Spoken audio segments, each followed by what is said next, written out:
رب اشرح لي صدري ويسر لي أمري واحلل عقدة من لساني يفقه قولي اللهم ثبتنا عند الموت بلا إله إلا الله واللهم اجعلنا من الذين آمنوا وعملوا الصالحات وتواصوا بالحق وتواصوا بالصبر آمين يا رب العالمين. In the previous khutbah, I spoke to you about some of the opposites of speaking straightforward and some of the ways in which we don't realize that we're not engaged in what Allah calls al-qawl as-sadid. Allah says, اتقوا الله وقولوا قولا سديدا. Be conscious of Allah and speak in a straightforward manner. This week I want to emphasize what does this word, this phrase mean that Allah Azza wa Jal uses, qawlan sadida, a word that is straightforward. And I want to start with something very basic and work my way up.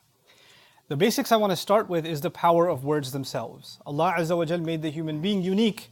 All creation has a language. Allah even says, وَإِن مِّن شَيْءٍ إِلَّا يُسَبِّحُ بِحَمْدِهِ وَلَكِنْ لَا تَفْقَهُونَ تَسْبِيحَهُم. There is not a single creation except it's also declaring Allah's perfection in some way, in its own language. However, you cannot understand how it's declaring Allah's perfection. A rock, a tree, every atom, every subatomic particle is engaged in the praise of Allah and declaring Allah's perfection in its own way, in its own language. And actually, birds, trees, inanimate objects, all of them have a language, and which is why all of this creation will become witness on the Day of Judgment. Even things that we don't think have a language, like our body parts, they're going to be speaking out and testifying. And they're going to say, أَنْتَقَنَا الَّذِي أَنْتَقَ كُلَّ شَيْءٍ. The one who gave all things the ability to speak has today given us the ability to speak. So that's the first place I want to start with. All things have language. But human beings were given a special ability to produce language. We're more capable, we're more sophisticated in how we use words and how we can communicate ideas and advance ideas. And the power of words, actually I would argue, there's nothing more powerful that human beings are capable of than words. As a matter of fact, there's nothing more powerful. And the most evident indication of that is that Allah Azza wa Jal Himself decided to guide humanity through words. At the end of the day, the Quran essentially is kalamullah, as He describes it Himself in Surah At-Tawbah. It is the speech of Allah, it is words. And so, human beings, this great gift that Allah taught us, when He said, Allama al-Quran in Surah Ar-Rahman, He said, Allamahu al-Bayan, before that. Allama al-Quran, khalaqa al-insan, Allamahu al-Bayan. He taught the human being the ability to speak. So our words are actually a very powerful gift that Allah gave us. And when we open our mouth and say something, we have to appreciate that this gift was not given to other creation the way it was given to us. And this is the gift because of which we are able to communicate with Allah, and Allah communicates with us through this gift. That revelation would mean nothing if we didn't have the power of language. So when you have been given, and I have been given a very expensive, I would even argue a priceless gift, then the way we use it has to be exquisite. I mean, we have to be extra careful about how we use this gift because we value it. On a side note, I just want to say something that's not related to this khutbah, and that is that all languages, English, Arabic, French, German, Punjabi, Bengali, you name it, whatever language, Bahasa, whatever language you speak, all of them are children of the language taught to Adam alayhi salam. All of them. And all languages, Adam alayhi salam did not know language on his own, it was revealed to him. That was revealed to him. You know what that means? That all languages are a revealed gift of Allah. All of them. So making fun of somebody's language and making fun of how somebody speaks, or making some fun of cultures because they have different language than us, is actually making fun of something Allah Himself revealed. It's sacred. Some people have in their head that Arabic is sacred, but Punjabi. But you know what? All languages, Allah says, Allamahu al-Bayan. Allah, the same one who said He taught the Quran, is the same one who said He taught speech. Same verb is used. Allah is the teacher of the Quran. Allah is the teacher of all speech. All speech. So get this concept out of your head. There's such a thing as the language of the kuffar, or the language of the non-Muslims, or the language of jahil. No. All language is from Allah. And we have to have respect for all languages. And that's a side note that I wanted to bring up. But regardless, now we come to the idea of al-qawl as-sadid. And I wanted to go through this loaded term, the word sadda in Arabic. As far as a material term is concerned, the first implication of it is ighlaqul khalal. It means to fill in a gap or a crack. When something like old walls back in the day, now we have sheetrock, so in America at least it doesn't show as much. But when you have stone walls or concrete walls over time, there's some holes, and you have to fill them and patch them up. That patch is actually a sad in Arabic, or sadad in Arabic, to fill up a gap. Now, what does that mean for speech? What the first implication of that is sometimes when somebody speaks to you, they cause damage, just like the damage on a wall. Right? Somebody says something hurtful to you. Somebody says something ignorant. Sometimes people say something ignorant about you, or they say something ignorant about what they don't know, or they speak as though they know, but they don't really know. And some of the most interesting is when people speak on behalf of Allah's deen and say, you know what, that's haram. Where did you learn that's haram? Oh, you know what, this one makes things up about Islam. Makes what up? Do you have the knowledge to say that before you make a claim about someone? Do you have the knowledge to say something is halal or haram before we open our mouth? Now, when you hear an ignorance like that, our first impulse is to put people in their place and to just shut them down. But you know, if you respond to ignorance with anger, or you respond to ignorance by, a reaction, and an upset reaction, or what we call put someone in their place, right? That's ignorant. You have no knowledge. What are you talking about? This is, you're ridiculous, etc. When you have these kinds of responses, well, when you offend someone, because you're offended, when you offend someone back, do you think they're going to just hear that and say, oh, I didn't realize I was being ignorant. Thank you for humbling me. Now I'm just going to sit down and be quiet. That's not what's going to happen. They hear you respond in an aggressive fashion, and what happens? They say, you know what? I'm going to take the next step, and now I'm going to become even more aggressive. I'm going to take, because pride kicks in. Pride kicks in. You just attacked me. You just criticized me. And the human nature is to not accept criticism. It's to actually defend yourself. Whether it's physically defend yourself, but even verbally defend yourself. Then right or wrong exits from the conversation. All you want to do now is put someone else in their place. So now they say something even more obscene and more offensive. Now as you hear that, you get more upset, and the crack gets bigger and bigger and bigger and bigger. But if we understand that we have to have the taqwa of Allah, the cautious awareness of Allah, when engaged in conversation with someone who causes a crack, who says something ignorant, who says something outrageous, we have to learn the process of saying, what am I going to say that covers this gap, and there's not going to be a back and forth that makes this crack worse. You have to, and the people you have an argument with are not people you never met. These are people you've known your whole life. These are friends, family, co-workers that you deal with all the time. You know how they speak. And for many of you, you've had the same exact argument 20, 30, 40 times. Man, every time I go and talk to my mom, this happens. Every time I talk to my dad, we end up like this. Every time I talk to her, this happens. Every time I talk to my friend, this happens. He always says this. Well, if he always says this, and you always respond in the same way, and it always goes the same wrong way, but you don't understand what sadid means then. Maybe you need to think ahead and say, I've already gone down this road before, and I know where it leads. Maybe I need to be smarter now and say something or not say something, avoid saying some things, or say things in a way that will close this door.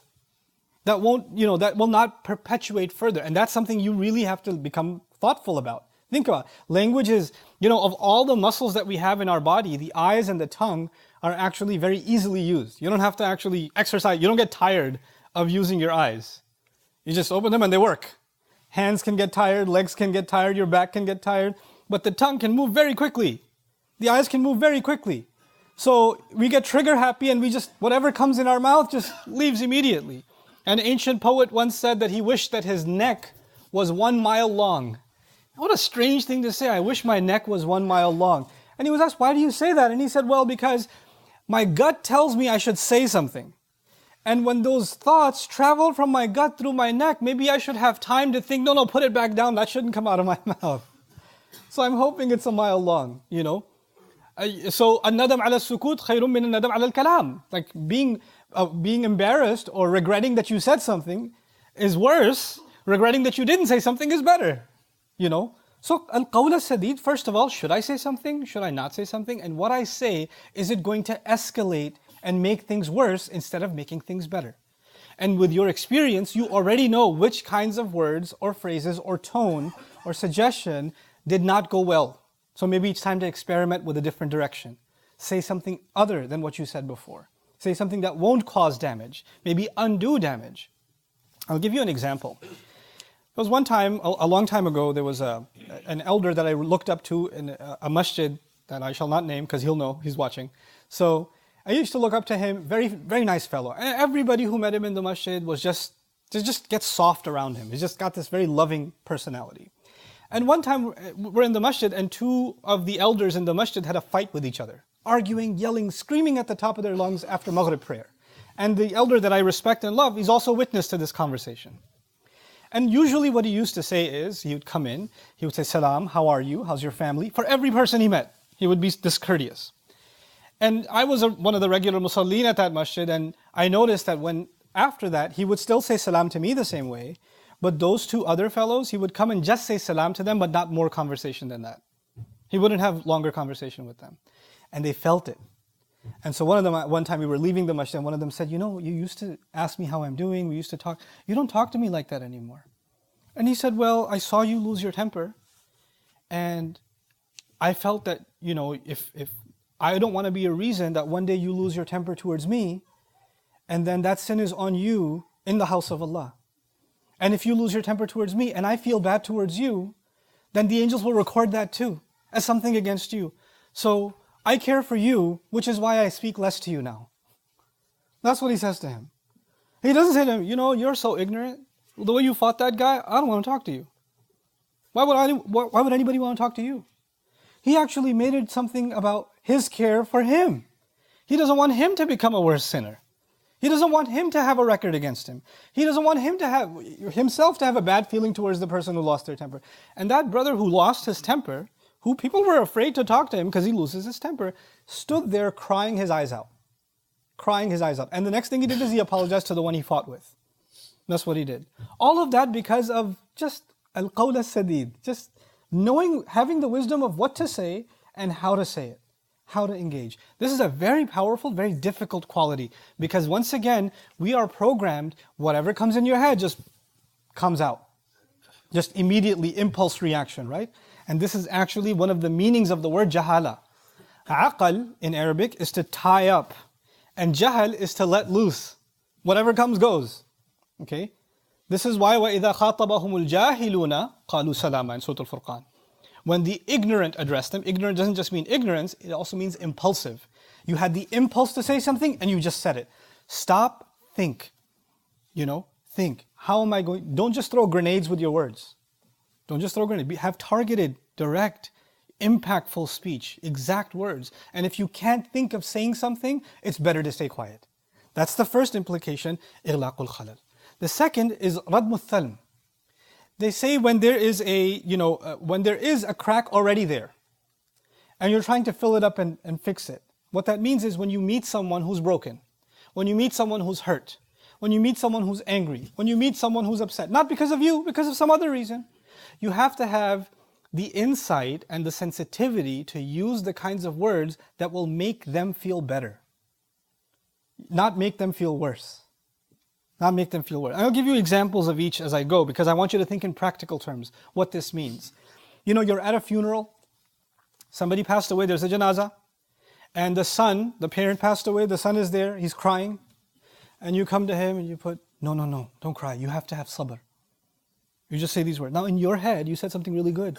What did you say? You have to have sabr. That's a good thing to say. No, it isn't. Yaqub alayhi salam lost his child. Gone. Doesn't know if he's alive or dead. He's gone. And we don't know what happened to Yusuf alayhi salam. Did Yaqub alayhi salam cry? Yes. Did he cry for an hour, 2 hours, a day, 2 days? No. He cried for many, many years. He cried for many, many years. And his children would say, Tafta'u tadhkuru Yusuf? Tallahi tafta'u. You're going to keep missing Yusuf? Get over it already. And this is the Prophet of Allah, alayhi salam, Yaqub alayhi salam. Allah, what words came out of his mouth that are recorded in the Quran? فَصَبْرٌ جَمِيلٌ. This is the Prophet of Sabr. This is the Prophet of Sabr. You know what that means? That means him crying doesn't mean he does not have Sabr.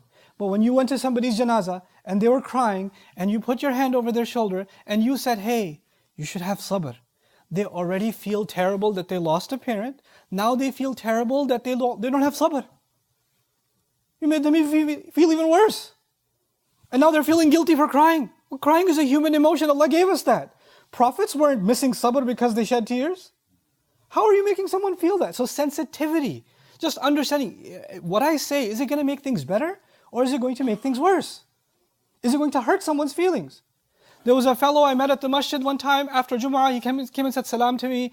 Really nice to meet you. I watched a lot of your videos. The first time I'm meeting you in the masjid. We hugged each other saying salam. This other fellow walks into the conversation. Assalamu alaikum, Sadman. This fellow over here you just met? Yeah, he's a security guard at the airport. And I felt so terrible. I knew why he's saying that. And even that fellow recognized it. He said, why did you have to say that? Am I supposed to be embarrassed that I'm a security guard? Just to be sensitive about what you're going to say. No, but it's true, you are, right? You still have that job, right? You're not wearing your uniform today.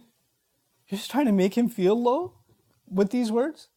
And then when somebody questions you, say, no, I just stated the fact. I mean, it's a good thing you have a job. Alhamdulillah, you have a job. Good for you. That wasn't your intention. That wasn't qawl sadid. Don't use sarcasm, hurtful words, sliding comments that you can get away with. Straightforward speech means speech that doesn't cause pain. Speech that it's not used to belittle. It's not used to, as in modern language, throw shade at someone. To make trolling comments towards someone. Even with body language, we need to avoid this. Then as-sadid, as-sud actually means al-jabal wal-hajiz. It's very interesting. It also means a dam nowadays. As-sad is actually a dam that prevents two sides from, the water from coming to the other side. Massive mountains are also called sud in the Arabic language. It's used in the Quran for when وَجَعَلْنَا مِن بَيْنِ أَيْدِيهِمْ سَدًّا وَمِنْ خَلْفِهِمْ سَدًّا in Surah Yasin, right? Or ذُو الْقَرْنَيْن, فَجْعَلْ بَيْنَنَا وَبَيْنَهُمْ سَدًّا. The word sad is used for a dam that cannot be penetrated, a wall that cannot be penetrated. And what that means in terms of speech is, you have to say, this is described elsewhere in the Quran, وَلَا تَقْفُ مَا لَيْسَ لَكَ بِهِ عِلْمٍ. Don't say something you don't have knowledge of. You know how people throw statistics out like they know what they're talking about? Yeah, 90% of the people think this. Or 80% of the food we eat is blah, blah, blah. Where'd you get this percentage? Where did you get that from? And somebody can rip your argument apart because you said something not based on knowledge. Or sometimes even within Islamic discussion, somebody will come, a young man will come up to you, Ustad Nouman, all the Sahaba agreed this. And I said, all the Sahaba? Can you name 10 of them? How about 8? How about that? And they agreed? Where did they agree? Oh, it's obvious. Obvious where? In the books. Which books? I'll be back. Don't say things that you don't know about. Don't speak about matters you don't know about. When you have 20-something-year-olds coming and saying, by the way, this hadith is da'if. Really? Where's the da'f? Who commented on its weakness? Do you know where this hadith comes? No, I Googled it. I heard it in a lecture. Then why don't you just listen to a lecture and keep that to yourself until you know? Because when you say things that are half-baked, that are not fully well thought out, that are not concrete, then it'll create fitna in society. Speak words that are solidly known. If you know about something in an absolute way, then speak about it. If you don't, then silence is better. Or saying, I don't know is good. I don't know is good. People come to me after Jumu'ah all the time. After Jumu'ah, typically I stay behind, take people's questions. Some person comes to me, what's your opinion on Islamic finance? I said, I don't have an opinion on Islamic finance. I said, no. So should I do this or not? Should I make this investment or not? Should I buy this or not? Using this bank or not? And I say, I don't know. Why don't you know? Because I don't know. You can ask someone who knows. You don't know? What's the purpose? You give all these speeches, you don't know? Yep, I give all those speeches and I still don't know. I'm okay with that. I don't want to tell you something I don't know. I'm completely comfortable telling you I don't know. I'm happy with it. That's al-qawl as-sadid. And al-qawl as-sadid also means the way you and I use inshallah. The incorrect way we use inshallah. Somebody says, hey, are you coming? Inshallah. What does that mean? If I feel like it, maybe. If not, maybe. So if I show up, then not in trouble. If I didn't, I didn't say yes, I said inshallah. I put it on God, not myself. If Allah wills. That's not how that works. So, إِذَا قُلْتَ فِي شَيْءٍ نَعَمْ فَأَتْمِمْهُ. If you're going to say yes to something, then it's a yes. If it's a no to something, then it's a no. And also from a listening point of view. There are sometimes, it's happened to me often, people say, Ustad Nouman, we want you to visit our community. And sometimes I don't say yes. I say, I can't. Will you at least think about it? Yes, I'll think about it. Then they write an email, Ustad Nouman promised he'll visit our community. I promised? No, well, you said yes. I was like, I didn't say yes. I said yes, I'll think about it. That's a lack of al-qawl as-sadid. Hearing what you want to hear. Hearing what you want to hear. Speak clearly. Be direct. Be clear in what your intentions are and what you're about to say and what you want the other person to hear. So there's no room for ambiguity. There's no room left for ambiguity. And so this is the third implication. And finally, saddus saham, when arrows were really important back in the day because that's your primary weapon. And unlike a bullet, you have to fix the arrow. So you have to make sure that it's straight, because if the arrow's even a little bit crooked, you're not going to hit your target. So the idea of fixing the arrow and making it perfectly straight and lean and clean and crisp, that's actually called saddus saham, to clean and to straighten out the arrow. So the idea of straight speech means clear, articulate speech. You know, when something is straight, then you can tell where it began, you can tell where it ends. You can tell how long it is. But if you think of a knot or a piece of rope or cables nowadays, right? They're all jumbled together. You don't know where the beginning is. You don't know where the end is. The idea is when Allah expects us to speak with al-qawl as-sadid, that we have to speak in very clear, logical, this is where we began, this is where we ended. Don't go all over the place. You know how often in court trials and testimony, people are asked to give testimony and they say, did you or did you not know about this? Well, when I was 5 years old, my grandmother used to say, that wasn't what you were asked. It's a yes or a no question. And they give you all kinds of, and the time's up for the testimony. Oh, you gotta go. People using stories and jumbled speech to get around having to speak what actually has to be said. Politically correct answers, maneuvering answers. That's the opposite of al-qawl as-sadid. Don't behind flowery words and big vocabulary to say what needs to be said. It's either a yes or a no. It's either true or it's false. So be clear in your logic and your speech. When people hear you speak, they should know what point was it. You know, how often does it happen? You talk to somebody and after 10 minutes you're like, so what are you talking about? Because you don't know where the conversation's going. Allah expects us to be clear and purposeful in our conversation, which is why this is tied to the final meaning of the word. You know, amrun sadid ay qasid. Speech that has a purpose. That has a purpose. When we speak, we should have the purpose very clear in our mind. And that's easy to say, but it's very hard to think about. Sometimes the only purpose you have in speaking is to annoy someone. Sometimes the only purpose you have in speech is to bother someone, or to make fun of someone, or to agitate someone, or to see how bad this gets, to start a fire. Maybe that's the only purpose you have in speech. Maybe you have no thought about why you're even opening your mouth. But when we have qawlun sadid, then we're very clear every time we open our mouth, what good intention do we have? What good will this serve? We have to think ahead of our words, and choose. In another ayah that I explained in a different khutbah, وَقُلْ لِعِبَادِي يَقُولُوا الَّتِي هِيَ أَحْسَنُ. Tell my servants, tell my slaves, they should say that which is better. So stop for a second. If you're about to respond or say something in your head, if I say this, or this, well, which is the best choice? Which one should I choose to say that's going to produce good? Which is going to have the best purpose met? What purpose will it meet? This is the essence of good speech. And inshallah ta'ala, now that I've dedicated this khutbah just to defining what al-qawl as-sadid means, I'm excited to cover in the next khutbah what is the benefit of it. When we do good deeds, there are benefits in this life and there are benefits in the next life. And a lot of times when you think of good deeds, you think of the benefits in the next life. Allah will reward us in the akhirah. But this particular good deed, al-qawl as-sadid, based on straightforward speech, based on an awareness of Allah, it actually has benefits in this life in the Quran. Allah is telling us that this will actually give you a lot of benefits in this life. And that's what He's going to describe in the next coming phrase. And we're going to dedicate a khutbah just to that. What are the benefits of bringing this into our lives? And how are our lives going to become better as a result? Barakallahu li wa lakum fil Qur'an al-Hakim. Wa nafa'ani wa iyyakum bil ayati wa dhikr al-Hakim.